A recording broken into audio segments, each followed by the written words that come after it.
terima kasih Dr. Tria, Jessica, Vincent. Jadi ya ini perjalanannya sebenarnya panjang ya. Jadi sampai pada akhir yang bahagia ini, pertama kali saya ketemu Jessica sama Vincent ini di Januari 2023 ya, 2023 di Bali. Ketika itu beliau berdua pasangan artis ini ingin punya anak, tapi waktu itu ngobrolnya, "Dok, saya ingin punya anak 2 cewek dong, kembar gitu." Akhirnya kita ketemu, ngobrol-ngobrol, dan setelah panjang ngobrol, kita coba program alami, almost 1 year coba alami sampai akhirnya di bulan Februari akhir dan Maret sama-sama memulai program bayi tabung atau IVF. Ada beberapa concern kenapa bayi tabung itu menjadi pilihan itu. Yang pertama dari sisi usia, Jessica udah usia 36, dan pada saat itu memang kita ingin merencanakan sebuah kehamilan baby yang genetically sebisa mungkin itu tidak cacat secara genetik. Makanya pada Morula IVF Surabaya, Jessica sama Vincent itu bolak-balik tuh ke Surabaya ya, Jess. Jadi akhirnya kita mendapatkan embrio yang imploid, yang kemudian ditanam dan hamil. Jadi kita nanam itu saya ingat banget pada akhir Maret 2024. Dan ternyata Jakarta Surabaya itu tidak mengganggu proses mereka. Ya, jadi bahkan juga ingat tuh, ambil telur hari Minggu, pulang hari Senin. Kemudian tanam hari Minggu juga, kalau nggak salah kita tanam, besoknya juga udah pulang. Jadi banyak mitos yang sebenarnya mereka berdua sudah ceritakan bahwa bayi tabung itu tidak seseram dan tidak sesusah yang dibayangkan. Dan ini salah satu yang juga perlu kita syukuri ya, sampai akhirnya hamil. Dan dalam perjalanan kehamilannya, alhamdulillah puji Tuhan berjalan dengan baik. Dan trimester 3 Jessica sudah nggak mungkin pulang balik ke Surabaya. Dan selama persalinan itu sama kehamilan sampai persalinan, 4D juga ya kita lakukan ya, fetal maternal. Nah, persalinan selanjutnya dirawat oleh, nih ada dokter kita nih, Dr. Tria di sini. Dan saya juga bersyukur, jadi Morula dan Bunda ini bagian dari sebuah Bunda Medic Healthcare System, di mana integrated antara mulai dari program hamil sampai melahirkan dan sampai pasca melahirkan. Nah, ini bagaimana proses menjelang kelahiran, kontrol-kontrol terakhir ini sama Dr. Tria, kemudian juga persalinan dan sebagainya. Nanti Dr. Tria akan bercerita. Itu Dr. Ini, mau Dr. Tria. Oke, Dr. Tria. Terima kasih Dr. Benny. Jadi saya ketemu Jessica sama Vincent kayaknya usia kamu 30 minggu ya? Iya, 30 minggu saya ketemu.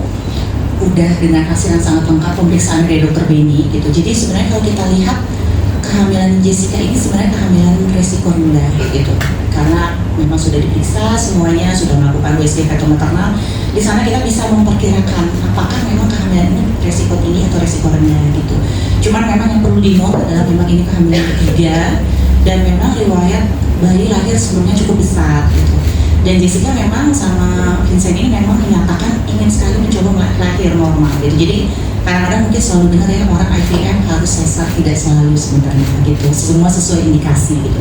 Apalagi kalau memang anak satu kedua lahir normal, maka kemungkinan anak ketiga change-nya untuk lahir normal pasti akan lebih besar gitu. Jadi kita kontrol, teratur gitu, dan selama kontrol oke, tidak ada permasalahan yang berarti gitu. Dan memang akhirnya tanda persalinan itu muncul di 38 minggu. Kalau kita lihat perjalanan proses persalinan ini sebenarnya tidak ada yang macet gitu kita bilang, memang sesuai aja gitu dengan rencana. Itu pembukaannya berjalan lancar, penurunan kapal berjalan lancar, dan dari pembukaan lengkap sampai lahir itu mungkin Jessica hanya ngeden 1 kali ya, setengah kali ya loh ya, hebat sekali gitu, hebat sekali. Dan tentunya itu juga support dari Dr. Ben waktu itu yang nemenin, dan yang pasti suami gitu. Nah cuman memang setelah melahirkan itu memang ada fase kritis ya, kita bilang adalah bayi lahir harusnya diikuti dengan kelahiran plasenta yang memang harusnya terjadi otomatis, karena memang plasenta itu lahir itu adalah hasil dari kontraksi rahim, jadi harusnya plasenta akan lahir dengan sendirinya. Itu yang tidak terjadi di 15 menit pertama waktu itu, dan memang sudah kita tangani dengan prosedur yang memang harus sesuai gitu. Tetapi saat itu memang alih-alih kalau kita bilang istilah medisnya adalah retention placenta atau placenta lengket gitu. Nah saat itu memang sudah langsung ditangani gitu, tetapi memang kita tahu biasanya memang udah retention placenta kelanjutannya adalah perdarahan ya dok, itu udah kayak temenan gitu. Tapi itu hal yang memang sudah bisa kita antisipasi, karena memang kita tahu bahwa pada persalinan kejadian perdarahan pasca persalinan itu terjadi 1-5 di antara 100 persalinan, artinya cukup sering gitu. Dan memang itu adalah drilling dokter obgyn untuk bisa menangani perdarahan pasca persalinan gitu. Memang setelah akhirnya plasenta lahir, perdarahan cukup banyak, mungkin hampir sekitar 800 cc.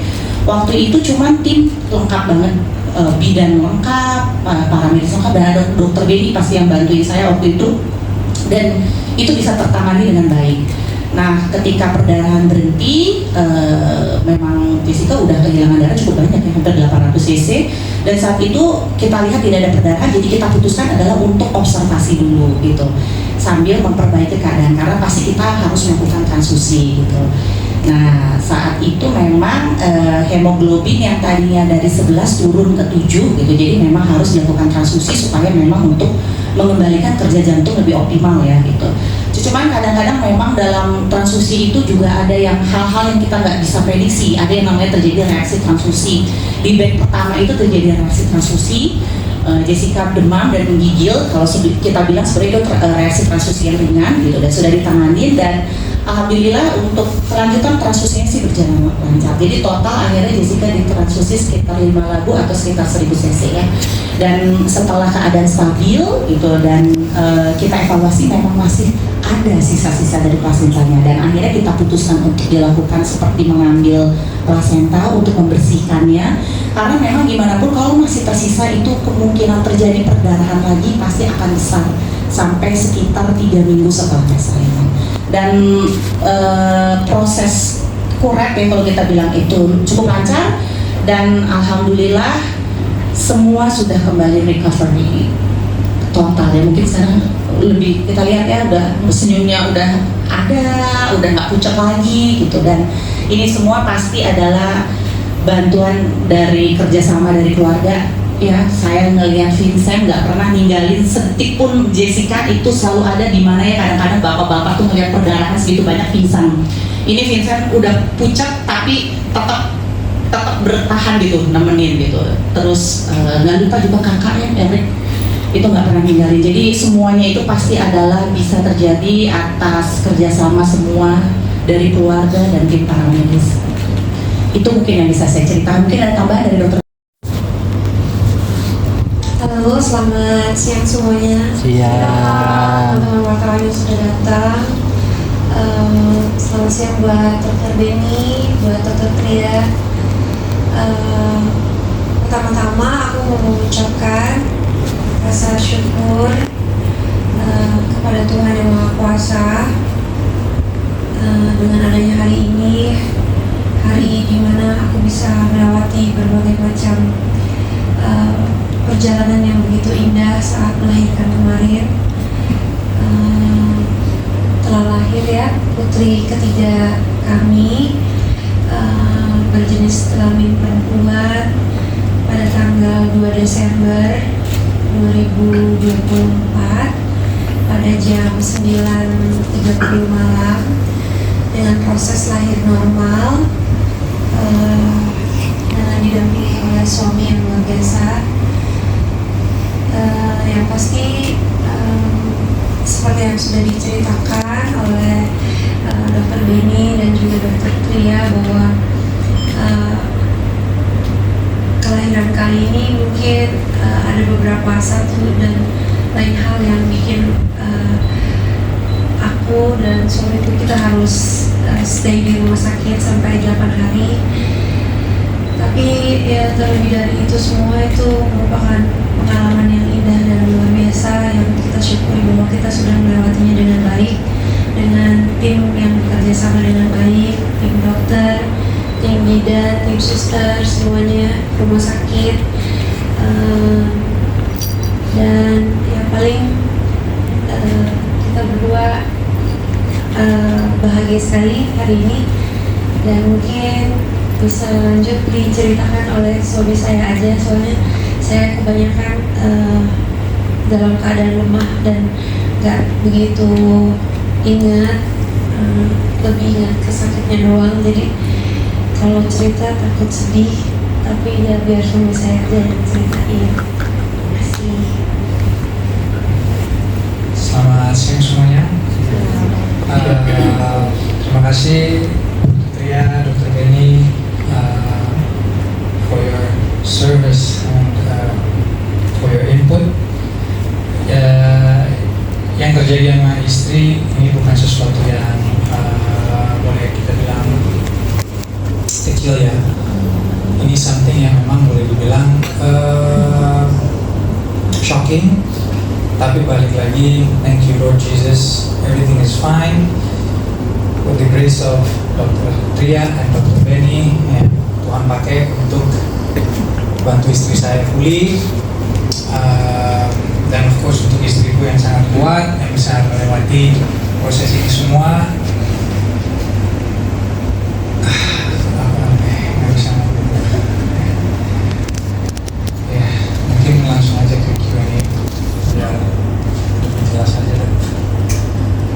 Oke, setelah request biar Vincent yang mau tanya tentang. Kalau untuk proses normal sih memang yang selalu aku harapkan ya, supaya bisa selalu melahirkan dengan cara normal, karena anak pertama, anak kedua juga dengan proses normal. Jadi berharap banget kalau anak ketiga bisa normal. Dan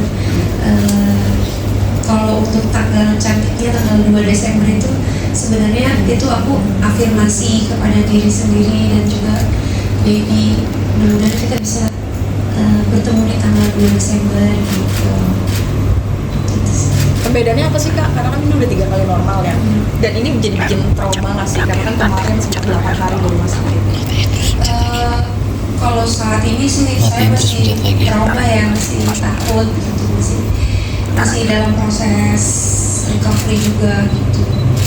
Cuma biasanya hal-hal kayak gini akan menjadi kenangan yang indah, apalagi ketika ketemu sama sang buah hati, semuanya itu terbayarkan, semuanya menjadi apa ya, pengalaman yang luar biasa aja buat kita berdua gitu.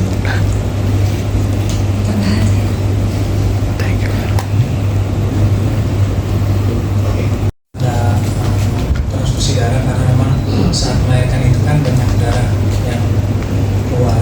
Jadi itu bukan karena buat boost sistemnya, bukan. Itu memang proses untuk pulihnya. Ini kan berarti abis melahirkan ibunya berpisah dengan anak gak sih? Atau itu menyusui dan lain-lain, mungkin bagaimana Kak?